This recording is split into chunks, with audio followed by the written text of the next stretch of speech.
દુઃખદ અને બહુ સામાજિક દૂષણ તરીકે કહી શકાય એવી ઘટના કહેવાય.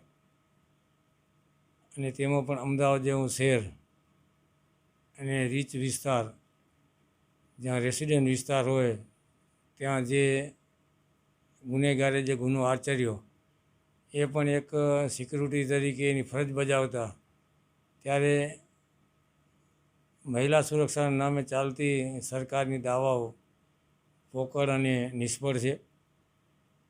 આ ઘટના ગઈકાલની આજે ન્યૂઝપેપરો અને સોશિયલ મીડિયા ઉપર અને ન્યૂઝ ચેનલો ઉપર ત્યાં મને જાણવા મળી, દુઃખદ છે. આ ટાઈપની રાક્ષસી માનસિકતા ધરાવતા ગુનેગારોને સરકારને ખરેખર ફાસ્ટ ટ્રેક કોર્ટની અંદર તાત્કાલિક સજા થાય એવા પ્રયત્ન કરવા જોઈએ.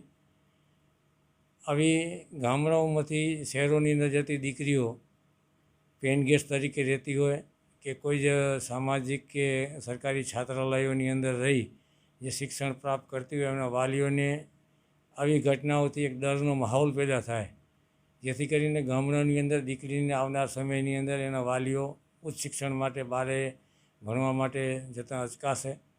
તો આ બાબતે સરકારે મહિલા સુરક્ષાના નામે ખોટી દાવાઓ કરી અને ભ્રમિત પ્રચારો કરે એના કરતાં ખરેખર જમીન ઉપર સાચી સુરક્ષા વ્યવસ્થાનું સંચાલન થાય.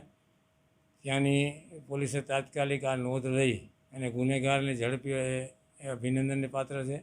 પણ એને માત્ર પકડી અને જેલ હવાલે નહીં, ફાસ્ટ ટ્રેક કોર્ટની અંદર પુરાવાઓ સાથે ગુનેગાર સાબિત થાય અને એને સખતમાં સખત સજા થાય, જેથી કરીને આવનાર સમયની અંદર એક દાખલો બેસે અને દીકરીઓના મા બાપને મનની અંદર એક મક્કમતા જાગે કે આપણી દીકરી સુરક્ષિત છે.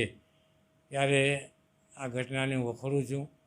જે સમાજની દીકરી હોય એને તાત્કાલિક ધોરણે આપણે સરકાર પાસે અમે પણ અમારા સંગઠનના માધ્યમથી એસપી ઓફિસને આ બાબતે આવેદનપત્ર આપશું, જેથી કરીને સરકારની મહિલા સુરક્ષા પ્રત્યેની જે પોકળ દાવાઓ છે એને ઝડપથી એકદમ કાયદાને પાલન થાય એવી દિશામાં લઈ જાય. આપણા ગૃહમંત્રી દરેક વખતે ગુજરાતની અંદર સભાઓની અંદર મોટા મોટા વાયદાઓ કરતા હોય અને એમાં ખાસ કરીને દીકરીઓ માટેના, મહિલાઓ માટે સુરક્ષા અને વ્યવસ્થા માટેની વાત થતી હોય, ત્યારે આવી ઘટનાઓ એમના પોકળ દાવાઓનો પોલ ખોલે છે. તો આપના માધ્યમથી હું સરકારને પણ વિનંતી કરું, ખાસ કરી ગૃહમંત્રીશ્રીને, કે આપણો કાયદો વ્યવસ્થા ગુજરાતની અંદર હાવ દારૂબંધી હોય, નશાનું હોય, આવા વ્યભિચારી હોય, આવા બળાત્કારી હોય, એના ઉપર જ્યારે સરકારનો જે કાયદાનો અંકુશ નહીં લાગે ત્યાં સુધી દેશની પ્રજા અને દેશની આપણી ગામની આપણી ગુજરાતની દીકરીઓ સુરક્ષિત નહીં રહે.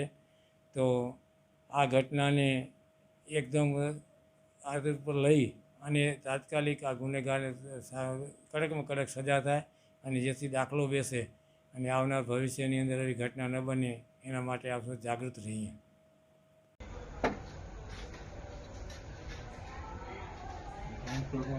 અહીંયા લિફ્ટ બંધ કર્યા પછી કેટલી બધું ઉભો રહ્યો જોયો તમે? લિફ્ટ તો જતી રહેતી નીચે, તો ત્યાં જ ઉભો જ છે. અહીંયા આગળ છે એક્ઝેક્ટ અહીંયા.